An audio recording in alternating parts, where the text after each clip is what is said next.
What's going on, guys? It's your boy Burrow77 coming to you live with another Super Saturday slate of college hoops. We got 154 games starting at noon Eastern. Let's get into it. Wednesday, we had a couple of tough results. High Point could not get it done on the road. It's always hard to win road games in college basketball.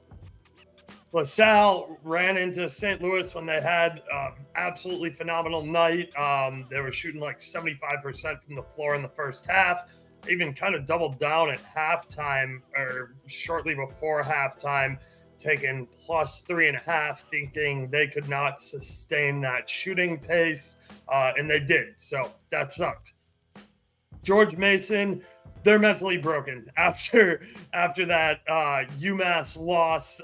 They were missing free throws. It just didn't look good. You know, maybe it's time for me to put a little more respect on Loyola Chicago's name. I guess they have been playing a little bit better ball, but I'm not ready to make that decision yet. So I'm going to stay away from Loyola Chi this weekend. We'll see what happens with them. Season record, you know, obviously we went 0-3. Yesterday, we went 1-0. We took Little Rock on the money line at plus 110, so that was nice, but slow day yesterday. Friday, you know, I'm recording this. I took a break after researching to watch the games because I was so interested in that Dayton VCU match and that SDSU Nevada match. So, you know, Dayton lost on the money line, which I took, which stinks, but the lean of the under cashes easily. And then Nevada, we get on the money line in overtime, and then the under still cashes there. Shout out my boy Kyle, aka Swass, for having me on his show today. Really appreciate that. Got to chop it up with those guys and go over some looks for this skinny slate. CBB Show record 22-2 and 27. That includes the short videos that I was making and putting out this week, minus 3.85 units. Got to pick it up just a little bit. We are turning it around here in 2024, though. We are sitting at 57-3 and 60 for minus 1.485 units. But we are 113-4 and 104 on the season for plus just shy of 3 units. We'll call it 2.9 units here. So yeah, looking forward to the weekend. We got conference tournaments coming up here towards the end of the month. Big dance selection Sunday coming up. Got a lot of exciting things planned for that. Anyway, we'll roll right into the Saturday picks, and then I got a new graphic for you guys for the lean sheet. So hopefully you guys like that a little bit. We got an ACC matchup here. Clemson is on the road laying 2.5 at Syracuse. This tips off at noon over on ESPN2. Hughes is really having a tough season defensively, but they're secure with the basketball and they create turnovers. When they try and take the ball away, they like to push the pace and they like to go quickly in transition to try and create turnovers, create easy transition buckets. Hughes really likes to push the pace of the game. Clemson is a little more content in slowing it down. Hughes, they don't give up many free throw attempts, and they get to the line. Unfortunately, they just don't knock them down. 71.1% as a team is pretty atrocious. It's 213th in the nation. Clemson, like I said, they like to slow the rock down a little bit, but they shoot the best from the three and in the paint. That they can put the ball on the floor, get to the rim, draw contact. Like I said, Syracuse probably isn't going to foul here. And then Clemson shoots the three ball well. They do struggle a little bit in the mid-range, but they're just a little bit below D1 average. So I wouldn't call that a major weak point for them. Turnovers here could be a little bit of an issue. So Clemson's going to be needing to be secure with the ball. That's a big key to this game. Hughes is absolutely awful on the glass, whereas Clemson cleans it up well on both ends of the floor. Hughes almost lost to Louisville the other night. They've lost to FSU at home, so I don't have a ton of respect for the Syracuse team. I really like getting this number below the -3, especially with Clemson coming off of a big away win at UNC. They're going to look to keep this momentum going here on the road. It's a conference rivalry. It's the orange versus the orange here. I really like getting this number inside a full 3-point possession. Give me Clemson on the -2.5, and we'll keep it moving. Next up, we got Indiana State laying -5.5 at Missouri State over on ESPN Plus, 2 p.m. tip time.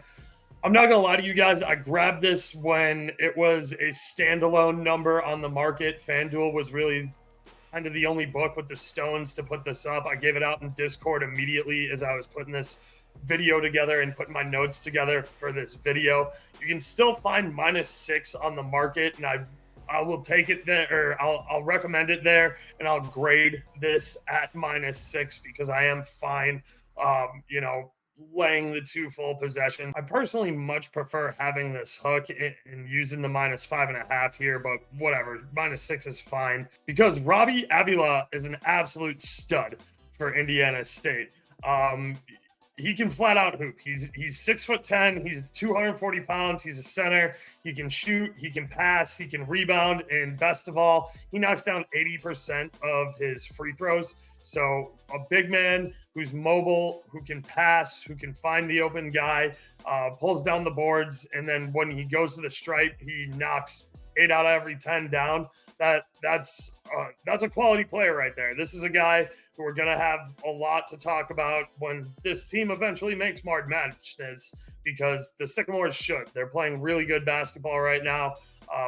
Got a nice win versus Drake the last time we backed Sycamores and covered for us. Indiana State has the best effective field goal percentage in the nation. Effective field goal percentage is just a weighted statistic that, puts the proper amount of weight on 3 points because they are more valuable. They're worth an extra point.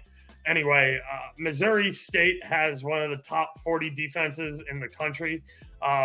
Missouri struggles from the floor, especially from 3. So it's really hard for Missouri State to get buckets. And Indiana State's no slouch here on the defensive end.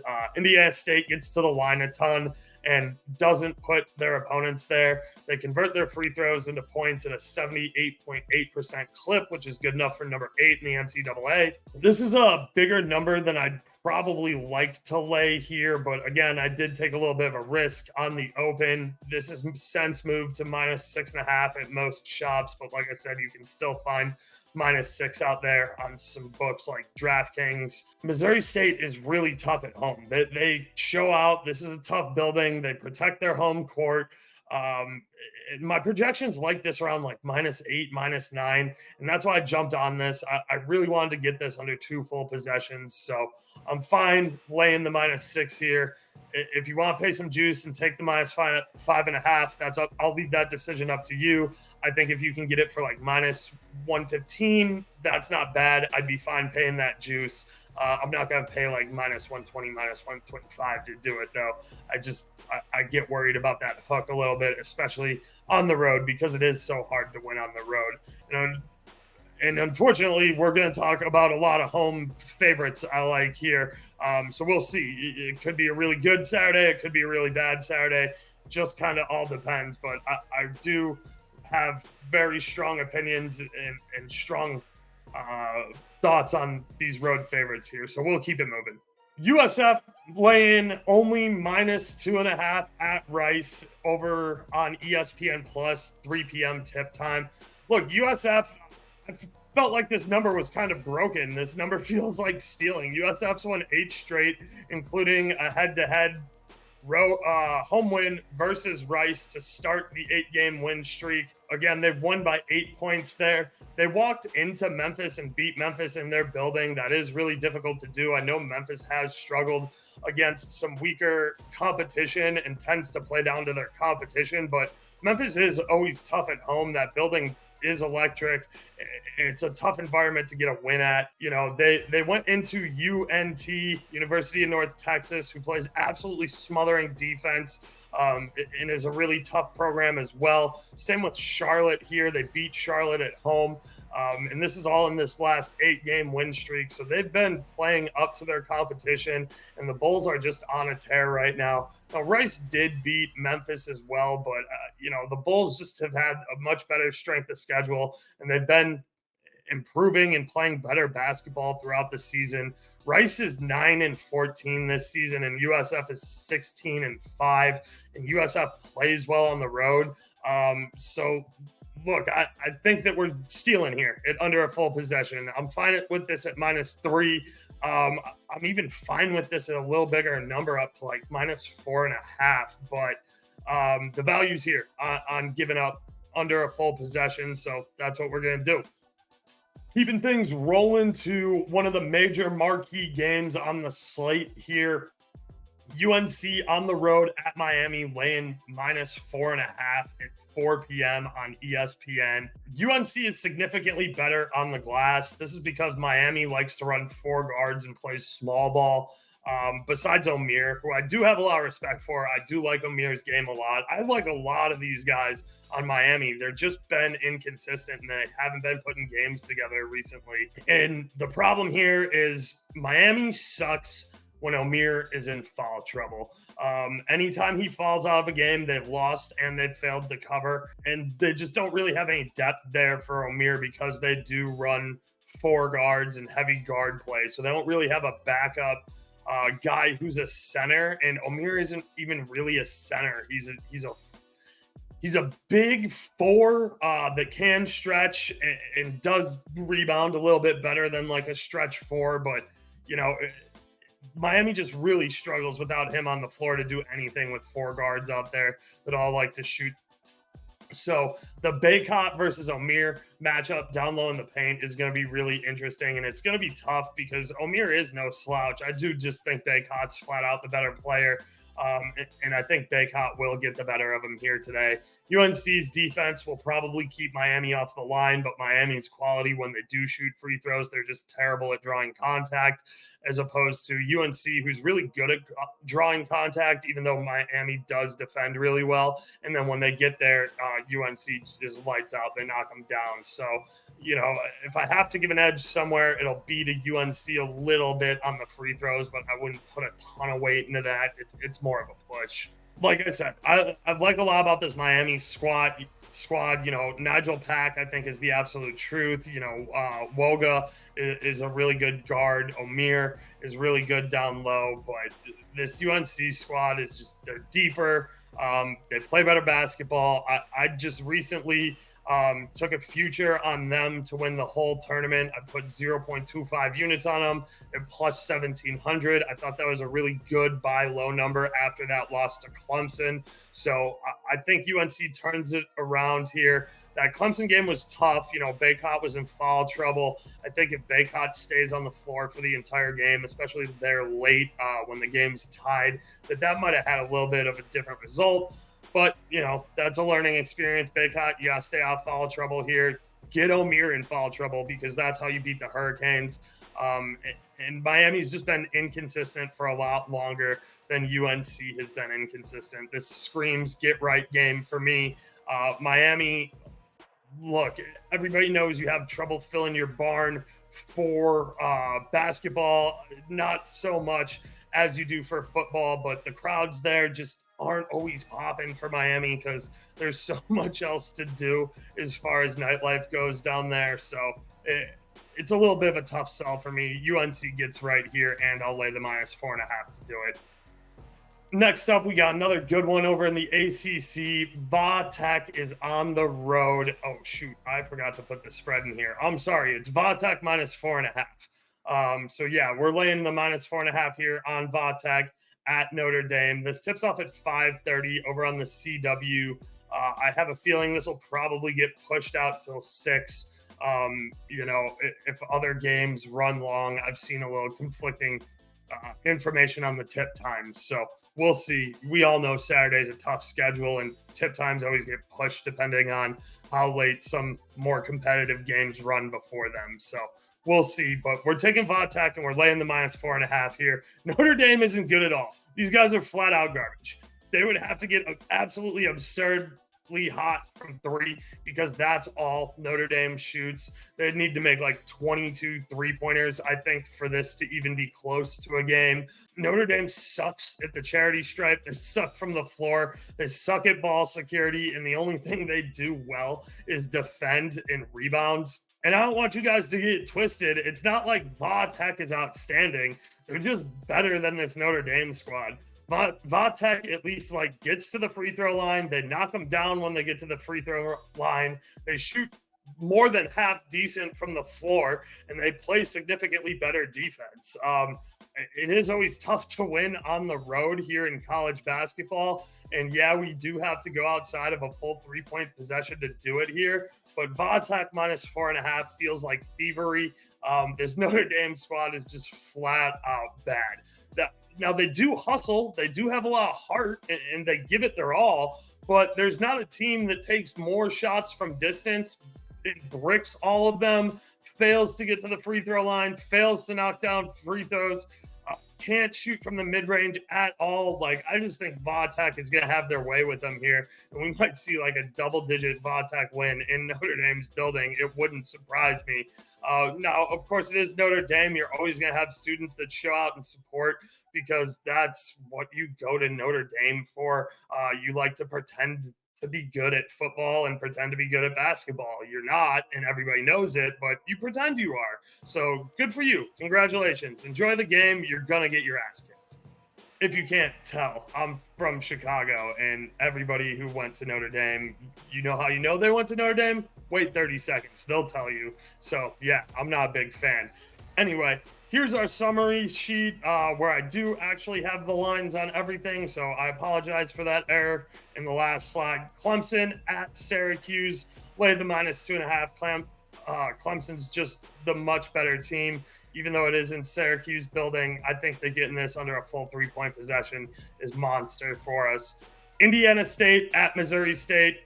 We got the closing line value. We got this under the 2 possessions. Let's see if it pays off for us in the morning. Again, I'm fine taking the -6. USF at Rice. The Bulls are playing excellent basketball right now. I just don't see Rice stopping them at all. UNC at Miami. UNC will lay the -4.5. Baycott versus O'Meara. That's going to be the matchup to watch. There are a bunch of good shooting guards on the outside here for Miami, but like I said in the breakdown, when O'Meara's in foul trouble, Miami just struggles way too much to close out games. Last but not least, Va Tech laying -4.5 at Notre Dame. Like I said, this Notre Dame team's just flat out bad. Don't overthink this one.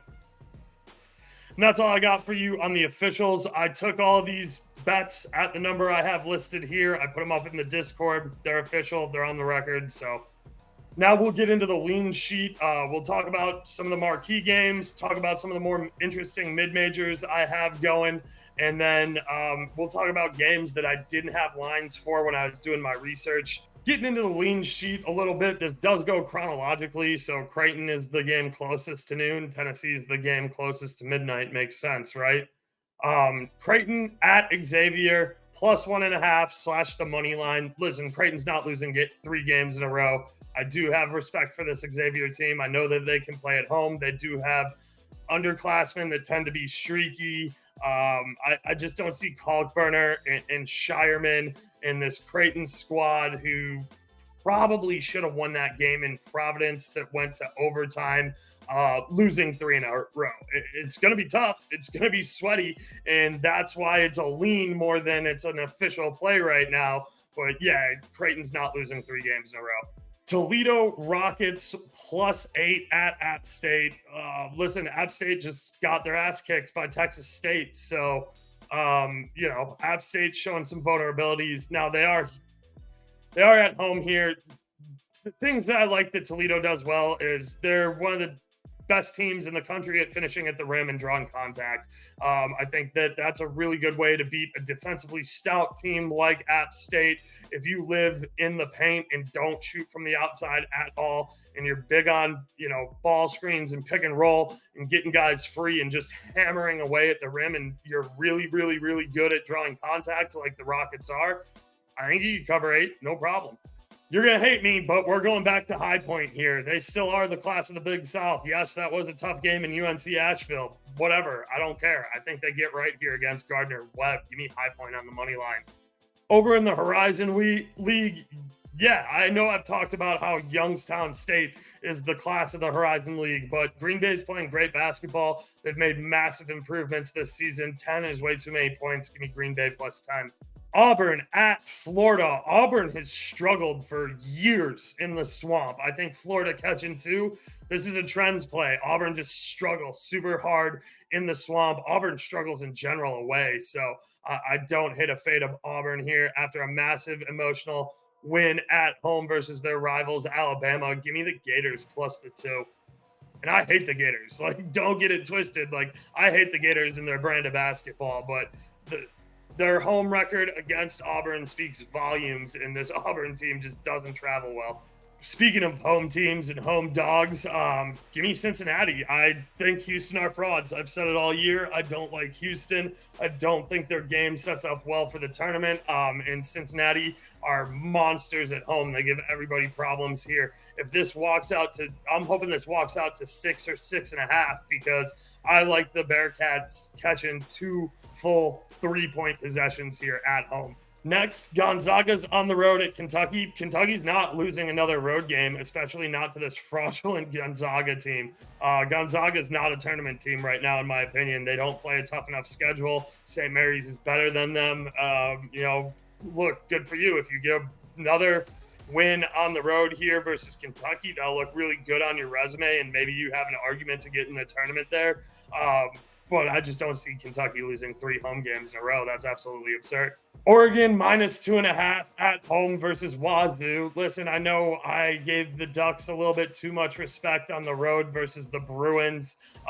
Wazoo cannot shoot outside of their own building, and all they do is shoot 3 balls. Oregon, look, I told you I have a little bit of a problem with their brand of basketball, but at home here, they definitely get done versus a Wazoo team who cannot shoot outside of their own gym. Speaking of Pac-12, you know I hate the Bruins, so give me Cal on the money line. Over in the Big 12, this is an absolutely monster game. Baylor Bears on the road at Kansas, catching 6.5. Kansas is always very tough to beat in their building, but they don't run a deep rotation. They only play about 5 or 6 guys. Baylor getting over 2 full possessions here. That's too many points. Give me the Bears and the 6.5.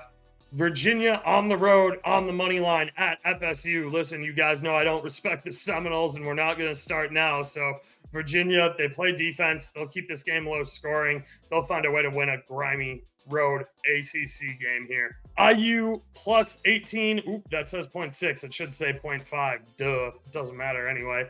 This is an in-state conference rivalry, and I'm catching 18.5. Like, you're going to give me almost 20 points on an in-state rivalry game. Are you out of your mind? Yeah, give me IU and the points. Last but not least, Tennessee minus 3.5 at Texas A&M. Tennessee, they did get a nice win at home. They beat the brakes off of LSU. They got to keep making statement wins here. It's a tough SEC conference, and you need as many road wins as possible. This is a very quality road win here.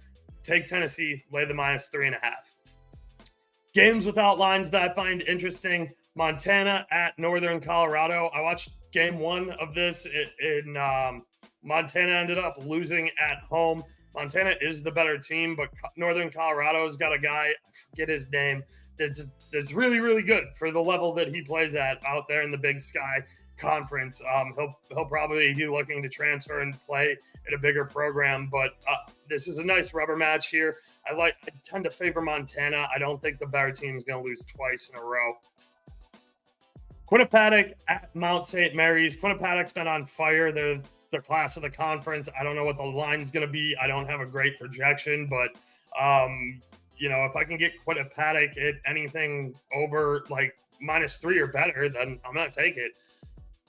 Last but not least, the class of the MAC, Akron. I think that this matchup with the Sun Belt is going to be fun. It's going to be interesting. Again, I already talked about Toledo playing App State. I think Akron is very live here at JMU, so that'll be interesting. that's all the time I got for you guys. We cover a bunch of games. I really appreciate you tuning in. As always, I will continue to try and improve what I'm doing on my end. I appreciate you guys all watching. Make sure to follow me on Twitter, Instagram, watch my soccer shows. Wednesday night, 7:30 with my boy Leg at 2 Foot Talk. That's TWO Foot Talk. You can find that on Twitch. You can find that on YouTube, and you can find the page for the show on Twitter as well. It's all at 2 Foot Talk. And then you can catch me every Thursday at 3 p.m. doing La Liga for BetUS. Obviously, Real Madrid, Hala Madrid. We got Girona this weekend, so you know I'm going to be all over that game. Looking forward to it. I got the Discord. Feel free to join that if you feel like it. I do give out more plays there, live plays, all my soccer picks. All of my notes that I do for the show, I write those up and post them as blogs as well. Give you all my research tools and stuff. Basically, just let you know how I am finding these numbers and how I'm handicapping and help you find a way to be a better gambler. But if it's for you, great. If not, no big deal. 3-day free trial and keep it moving. So appreciate you guys. That's it. That's Talking Hoops with Oaks. I'm out.